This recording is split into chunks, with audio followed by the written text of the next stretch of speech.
السلام علیکم ورحمۃ اللہ۔ بسم رب محمد کریم علیہ الصلوۃ والتسلیم۔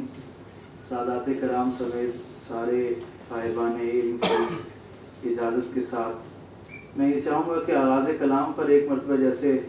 کاشف بھائی نے ہم سب کو درود پاک پڑھنے کی ترغیب دلائی ہے، بآواز بلند ایک مرتبہ درود پاک پڑھنے تاکہ گفتگو کا آغاز ہو سکے۔ پڑھیے اللہم صلی علی سیدنا مولانا محمد وعلی آل سیدنا مولانا محمد مبارک وسلم علیہ۔ الحمدللہ رب المشرقین ورب المغربین، الصلاۃ والسلام علی النبی الحرمین صاحب الثقلین سیدنا محمد امام القبلتین وعلی آلہ واصحابہ الذین هم وسیلتنا فی الدارین۔ قال اللہ تبارک و تعالی فی القرآن المجید والفرقان الحمید وما ارسلناک الا رحمۃ للعالمین۔ قال اللہ تبارک و تعالی فی شان حبیبہ ان اللہ وملائکتہ یصلون علی النبی یا ایھا الذین آمنوا صلوا علیہ وسلموا تسلیما۔ اللہم صلی علی سیدنا مولانا محمد وعلی آل سیدنا مولانا محمد مبارک وسلم وصلوا علیہ۔ عزت مآب کمشنر صاحب، میرے دل کے بہت ہی قریب میرے بھائی، میرا مان، میرا فخر، محترم کاشف انور صاحب، ہر دل عزیز شخصیت ظفر چودھری صاحب، سیکرٹری جنرل صاحب، سامعین کرام، سب سے پہلے تو اللہ رب العزت کا بے پایاں شکر اور احسان کہ اس نے ایک مرتبہ اس بھاگتی دوڑتی سانس پھولاتی ہوئی زندگی میں ایک مرتبہ پھر آپ کو اور مجھے رسول رحمت صلی اللہ علیہ وسلم کے پاکیزہ ذکر سے معطر ایک محفل کے لیے منتخب فرمایا۔ میری دعا ہے جن پاکیزہ نیتوں اور ارادوں کے ساتھ Lahore chamber of commerce and industries نے اس کو آج کی اس بزم کا انعقاد کیا، اللہ ان کے نیک ارادوں اور نیتوں کو بھی شرف قبولیت عطا فرمائے، اور آج کی اس نشست کے نتیجے میں رسول رحمت صلی اللہ علیہ وسلم کی پاکیزہ زندگی کے حوالے سے جو خیر آپ تک اور مجھ تک پہنچے، اللہ اس سے ہمارے دلوں کو بھی منور فرمائے اور ہمارے گھروں کو بھی آباد فرمائے۔ احباب گرامی قدر، ویسے تو یہ جو وقت کی تکریم ہے اس کی بنیاد پر پورا سال ہی رسول اللہ صلی اللہ علیہ وسلم کے ذکر کی محافل، مجالس، کانفرنسز کا انعقاد ہوتا رہتا ہے، اور دنیا میں اس قرۂ ارضی پر آباد 6 کے 6 بر اعظم رسول رحمت صلی اللہ علیہ وسلم کے ذکر جمیل سے معطر ہوتے رہتے ہیں،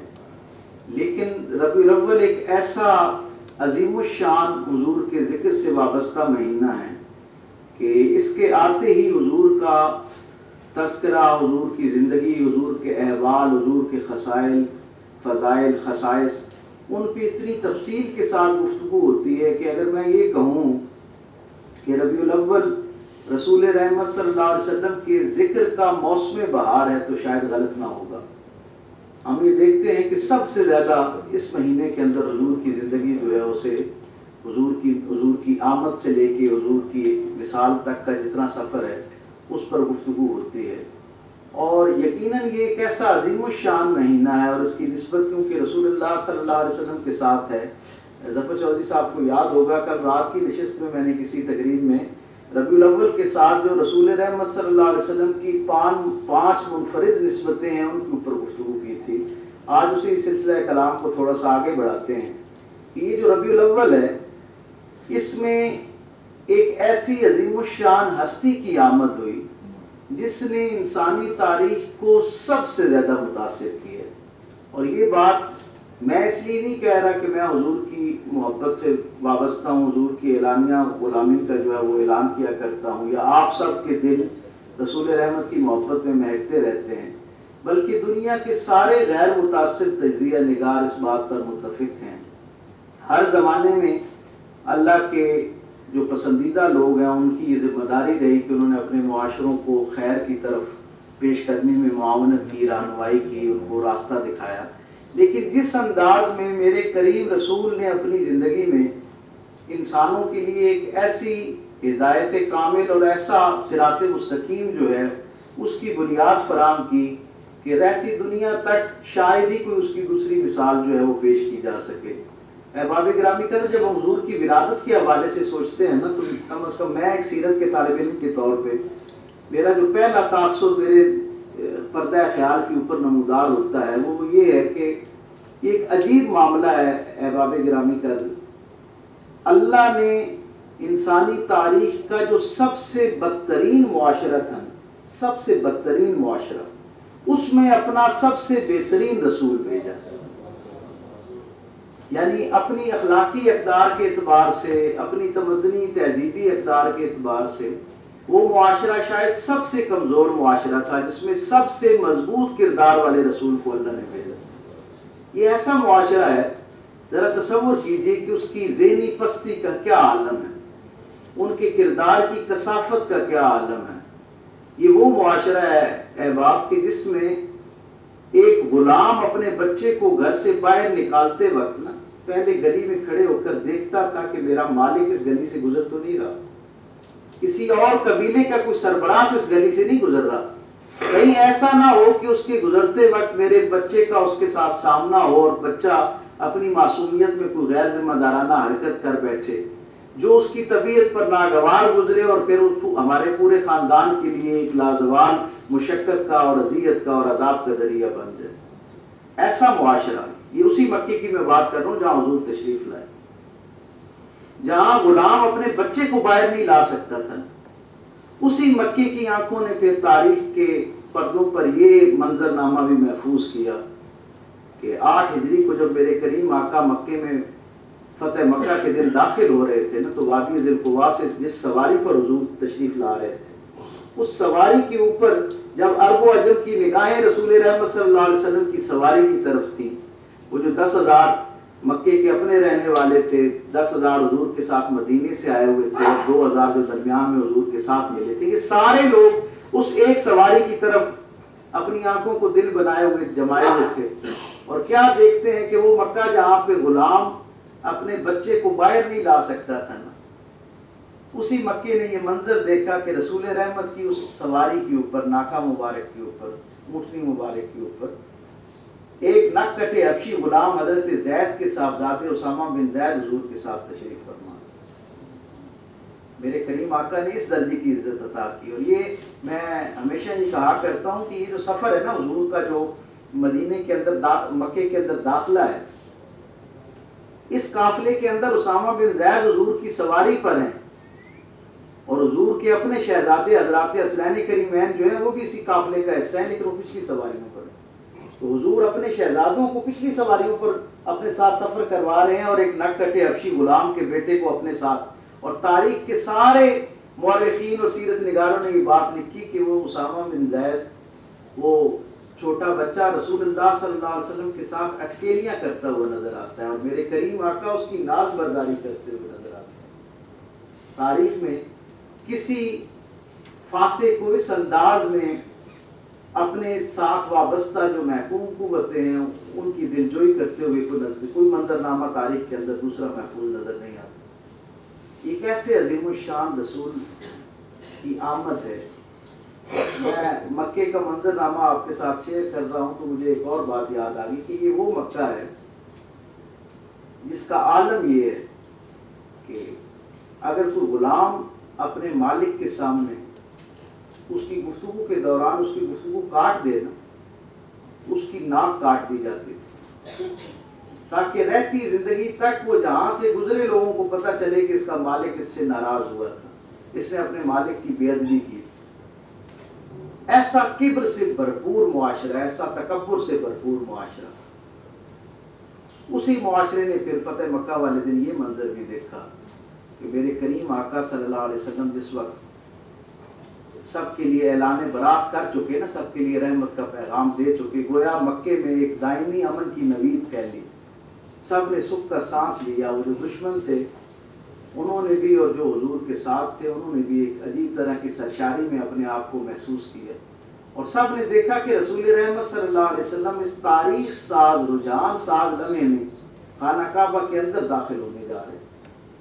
جناب علی کرم اللہ وجہ کریم جیسی صاحب تقویٰ ہستی یہ بات کہتی ہے اور آپ تصور کر سکتے ہیں نا کہ ان کی اس دین کو فتح مکہ والے دن لانے تک کی جو یہ جو جد و جہد ہے اس میں ان کا کیا کنٹریبیوشن. وہ کہتے ہیں اس دن میرے دل میں یہ خیال پیدا ہوا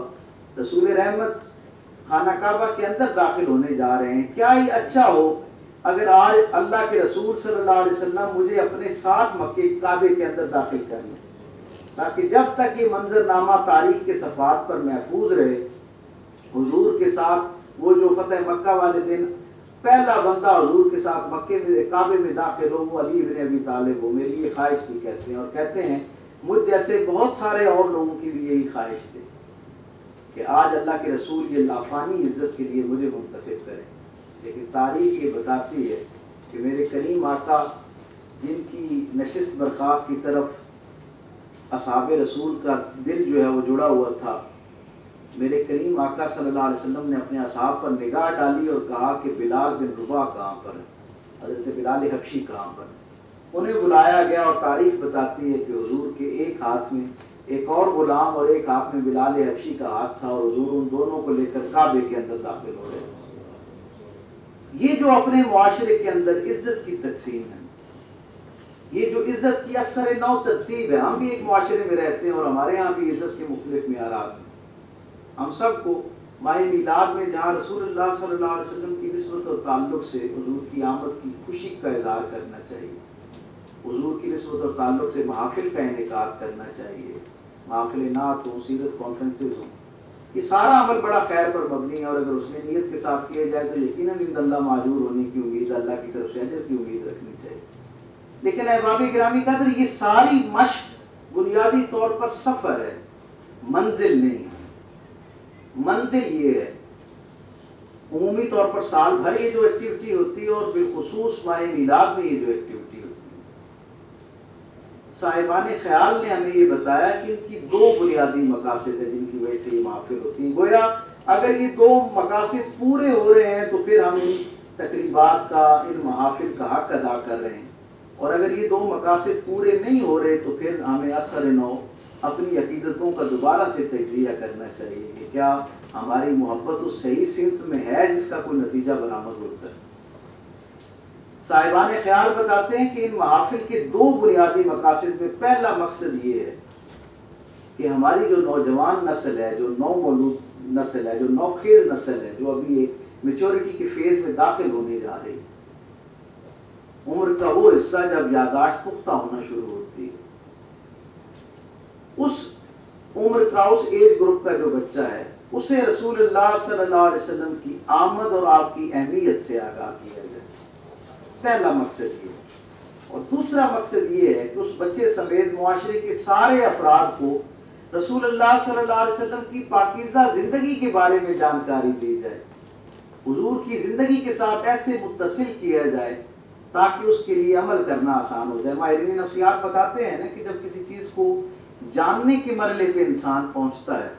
تو اس کے لیے ماننا آسان ہو جاتا ہے، اور جب کسی چیز کو ماننا آسان ہو جائے تو اسے اپنانا آسان ہو جائے گا. تو ان ایام کے اندر حضور کے فضائل، حضور کے خصائل، حضور کے خصائص بھی بیان ہونی چاہیے، لیکن وہ جو روزمرہ زندگی کے لیے حضور کی زندگی میں ایک لافانی خیر اور رہنمائی موجود ہے، اس میں سے کچھ گوشے اپنی زندگی کے لیے بھی منتخب کرنے چاہیے. میں ماہ میلاد میں روزانہ کی بنیاد پہ یہ بات اپنے سامعین کی نظر کرتا رہا اور خود بھی کسی درجے پہ کوشش کرتا رہا کہ زیادہ نہ صحیح ہم ماہ میلاد میں تو کم و بیش روزانہ ہی حضور کی زندگی کے بارے میں کچھ نہ کچھ سنتے ہیں، نہ کوئی نئی بات ہم تک پہنچتی ہے. ہمیں کوشش یہ کرنی چاہیے کہ رات کو سوتے وقت اس آخری پہر میں جب آپ خالصتاً اپنے ساتھ محو مکالمہ ہو، اس وقت اپنے آپ سے پوچھیں کہ آج میں نے دن کا 1 گھنٹہ، 2 گھنٹے، 4 گھنٹے حضور کی بات کے حوالے سے گزارے، حضور کی نسبت سے جو خیر مجھ تک پہنچا ہے اس میں سے کون سی ایسی کوئی عادت کریمہ ہے جو میری زندگی میں رسول اللہ صلی اللہ علیہ وسلم کی نسبت سے نور کا باعث بن سکتی ہے، ہدایت اور رہنمائی کا باعث بن سکتی ہے. میری نسبت اور تعلق سے میرے متعلقین، میرے قرب کے، حرمت کے جو رشتے ہیں، مجھ سے وابستہ لوگ جو ہیں، ان کی زندگی میں کوئی خیر کا ذریعہ اور وسیلہ بن سکتا ہے. روزانہ کی بنیاد پہ اگر ایک ایک خیر کا پہلو بھی اپنی زندگی کا حصہ بناتے جائیں اور اگلے درجے پر اپنی زندگی کا خود احتساب کرتے ہوئے وہ عمل جو میری زندگی کا میں عادت کے درجے پہ چلا گیا، پختہ ہو گیا، اور وہ رسول اللہ صلی اللہ علیہ وسلم کی تعلیمات سے متصادم ہے، اس کے مخالف ہے، پوری دیانتداری سے، مجھ سے بہتر مجھے کون جان سکتا ہے، آپ سے بہتر آپ کو کون جان سکتا ہے، ماہ میلاد منانے کا سب سے بہترین طریقہ یہ کہ ہم اپنے اپنے طور پر اپنا احتساب کرتے ہوئے روزانہ کی بنیاد پر زیادہ نہ صحیح تو ایک عادت ایسی اپنی زندگی میں سے مائنس کریں جو رسول اللہ صلی اللہ علیہ وسلم کے پاکیزہ رویوں سے متصادم ہے، جو حضور کے لائے ہوئے عمومی مزاج کی مخالفت کرتے ہوئے نظر آتی ہے۔ یقین مانیں ایک خیر کو داخل کرنے اور ایک شر کو زندگی سے نکالنے کے بعد یہ مہینہ بعد میں ختم ہوگا، آپ اس کی خوشبو اپنے طور پر محسوس کرنا شروع کریں گے، اور یہ نور نہ صرف یہ کہ آپ کی زندگیوں کو معطر کرنا شروع کرے گا بلکہ اس کا اثر آپ کے گرد و پیش میں جو آپ کے ساتھ وابستہ لوگ ہیں ان کی زندگیوں میں بھی راحت اور آسانی کی شکل میں نظر آنا شروع ہو جائے گا۔ میرے کریم آقا، مجھے اندازہ ہے کہ کمشنر صاحب مصروف آدمی ہیں اور ظاہر ہم سب بھی کسی نہ کسی انداز میں اپنی وابستگی کے ساتھ یہاں آئے، بس ایک بات حضور کی زندگی کا ایک گوشہ آپ کے سپرد کر کے پھر دعا کی درخواست کرتے ہیں۔ میرے کریم آقا صلی اللہ علیہ وسلم نے اپنے اس معاشرے کو صرف 63 برس کی محنت کے نتیجے میں یکسر کیسے بدل دیے؟ کبھی کسی نے اس بات کی طرف توجہ دی ہے اس کا سبب کیا؟ صرف دو بات۔ ایک میرے کریم آقا صلی اللہ علیہ وسلم کی سنت متواترہ ہے، تسلسل کے ساتھ حضور کی زندگی کا حصہ ہے۔ وہ کیا بات ہے؟ وہ یہ ہے کہ حضور نے ہر شخص کو انفرادی توجہ اور عزت عطا کی، ہر شخص کو ایسی انفرادی عزت عطا کی۔ جب میرے کریم آقا دنیا سے سفر فرما گئے تو جو شخص بھی حضور سے ملنے والے کو ملا نا اور اس سے پوچھا کہ تمہارا حضور سے کیسا تعلق تھا، جس شخص کی ایک ملاقات بھی ہوئی نا اس نے یہ دعویٰ کیا کہ جیسا میرا حضور سے تعلق تھا ایسا کسی اور کا تعلق نہیں تھا۔ جیسی شفقت، جیسی محبت، جیسی قربت، جیسی توجہ اللہ کے رسول نے مجھے عطا کی کسی اور کو نہیں عطا کی۔ یہ جو انفرادی رویہ ہے اپنی زندگی میں، اس نے ایک بہت بڑی تبدیلی پیدا کی۔ پھر دوسری بات جو میرے کریم آقا کی زندگی میں اجتماعی درجے کی، یہ تو حضور کا انفرادی عمل ہے، ایک اجتماعی رویہ، ایک مزاج ہے جو اس معاشرے میں حضور نے بنایا، اور وہ کیا تھا؟ وہ تھا علم کی ترویج، ہر نئی بات کو پوری وارفتگی کے ساتھ، کشادہ قلبی کے ساتھ قبول کرنا۔ یہ میرے کریم آقا صلی اللہ علیہ وسلم کی سنت ہے۔ کاشف انور صاحب، میں رسول کی سیرت کا طالب علم ہوں اور میں آپ کو یہ بات اس خوشگوار حیرت میں شریک کرنا چاہتا ہوں آپ کو اور آپ کے سامنے۔ میرے کریم آقا جب مکہ میں پیدا ہوئے نا تو یہ جو حجاز مقدس ہے، مکہ، مدینہ، طائف، جدہ اور یہ جتنا ایریا ہے، بدرون ہے اور یہ سارا ریجن جو ہے، اس پوری کی آبادی کو 28,000 کے قریب تھی، اور 28,000 میں ٹوٹل 16 یا 18 لوگ لکھنا پڑھنا جانتے تھے۔ شعر و ادب میں ان کا ذوق تھا لیکن لکھنا پڑھنے کا ماحول جو ہے ان کے یہاں موجود نہیں تھا۔ لکھنے پڑھنے کا ذوق، شوق اس طرح سلیقہ کرینہ یا یوں کہہ لیں کہ ایک تصور ان کے یہاں اس طرح موجود نہیں تھا۔ آپ دیکھیں نا کہ 28,000 میں صرف 16 یا 18 لوگ لکھنا پڑھنا جانتے تھے۔ میرے کریم آقا کا سب سے بڑا ریولوشن پتہ ہے کیا ہے؟ میرے کریم آقا کا سب سے بڑا لایا ہوا ریولوشن یہ ہے، وہ معاشرہ جس کے اندر 16 یا 18 لوگ لکھنا پڑھنا جانتے تھے، جب میرے کریم اس دنیا سے تشریف لے جا رہے تھے تو 1,44,000 کے قریب لوگ اس وقت تک حلقہ بگوش اسلام ہو چکے تھے، اور 1,24,000 کا عدد جو ہے وہ تو حجت الوداع پہ حضور کے سامعین کی شکل میں سامنے موجود تھا۔ 1,44,000 لوگ ٹوٹل دین اسلام کی اس دائرہ رحمت کے اندر آ چکے تھے، اور ان 1,44,000 لوگوں میں 1,00,000 سے زائد لوگ لکھنا پڑھنا جانتے تھے۔ ہم سب کو بھی من حیث القوم اس طرف توجہ دینا ہوگی کہ اگر ہم اپنے معاشرے کو، اپنی معاشرت کو، اپنے سماج کو، اپنے ملک اور قوم کو اجتماعی جو ہمارا ایک چہرہ ہے اسے دنیا کے لیے قابل فخر اور قابل توجہ چہرہ بنانا چاہتے ہیں تو ہمیں اپنے آپ کو بھی اور اپنی آئندہ آنے والی نسلوں کو بامقصد علم کے ساتھ وابستہ کرنا ہو۔ اور علم کے بارے میں بس آخری بات ہے کہ جناب علی کرم اللہ وجہ کریم سے کسی نے پوچھا کوفہ کی مسجد میں کہ ہم تک یہ خبر پہنچی کہ اللہ کے رسول نے دعا مانگی ہے، اللہم انی اسألک علما نافعا، اے اللہ مجھے علم نافع عطا فرما۔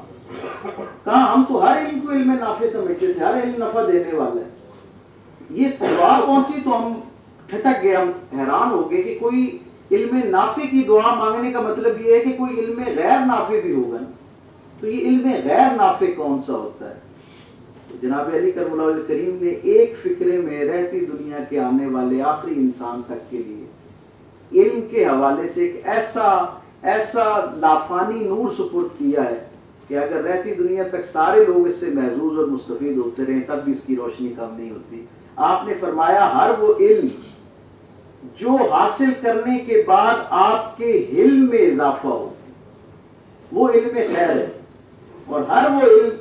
جو رسول اللہ صلی اللہ علیہ وسلم کے فرمان کے مطابق اپنے اندر خواہ کتنی ہی افادیت فائدہ رکھتا ہو، اگر اس کے حاصل کرنے کے بعد آپ کے کبر میں اضافہ ہو رہا ہے تو وہ کم از کم آپ کے لیے علم غیر نافع ہے. میری دعا ہے اللہ تبارک و تعالیٰ آپ کو اور مجھے